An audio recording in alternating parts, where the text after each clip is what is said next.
Ton père a récemment fêté son 80e anniversaire, tu as pu discuter avec lui. Il t'a donné quelques conseils.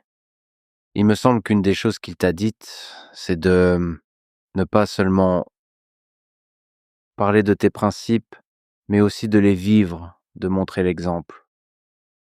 Je pense que c'est quelque chose que tu fais déjà bien. Est-ce que tu pourrais peut-être nous parler de ce que ton père t'a appris sur la vie? Peut-être quelques-unes des leçons qu'il t'a données lors des conversations que tu as eues avec lui pour son anniversaire? Je suis extrêmement chanceux de l'avoir comme père.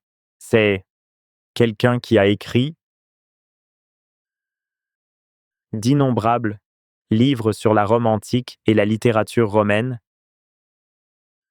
des dizaines d'articles scientifiques, et je me souviens toujours de lui en train de travailler. Il était toujours occupé à taper ses livres et ses articles sur une machine à écrire à l'ancienne, à la fin des années 80, début 90.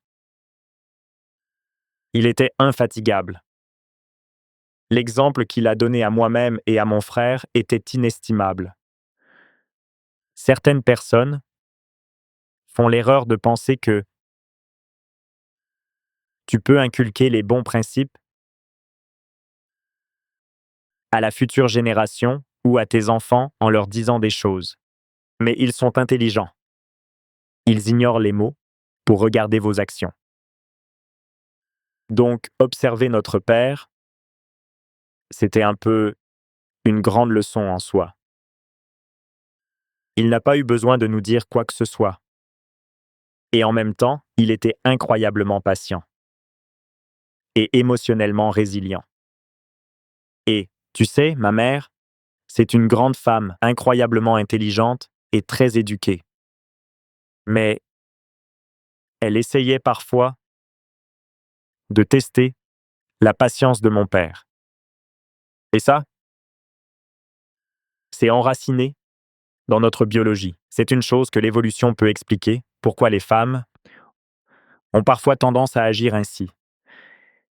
Et il a fait preuve d'une patience incroyable à chaque fois. Il m'a dit récemment que tu devrais toujours éviter de montrer le mauvais exemple aux gens autour de toi. Et en particulier, le montrer à tes enfants. Parce que même si tu fais la bonne chose 9 fois sur 10, si tu fais une erreur une seule fois, ils vont immédiatement la copier. Si tu dis à tes enfants de ne pas utiliser de smartphone, mais que tu utilises toi-même un smartphone tout le temps, et que tu trouves toutes sortes d'explications sophistiquées et brillantes pour expliquer pourquoi ils ne devraient pas utiliser de smartphone, ça marchera pas. T'es sûr de ne pas y arriver. Donc tu montres l'exemple. Et il y a vraiment plein d'autres leçons. Rester positif, voir le bon côté des choses. Jamais perdre espoir. Être honnête.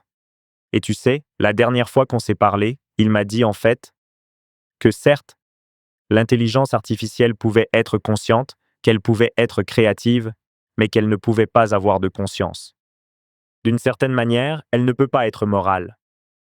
Elle ne peut pas avoir de principes profonds. Elle ne peut pas avoir d'intégrité, en tout cas au sens où nous, en tant qu'êtres humains, la comprenons. J'adore le fait que quand tu parles à ton père de 80 ans, vous discutez de l'intelligence artificielle et de la différence entre l'esprit humain, l'esprit ou la nature humaine, et ce que l'intelligence artificielle est capable d'atteindre. Et que la conscience est la chose qui permet aux humains de faire la différence entre le bien et le mal. C'est la leçon qu'il m'a donnée. Un de mes objectifs est de ne jamais le décevoir.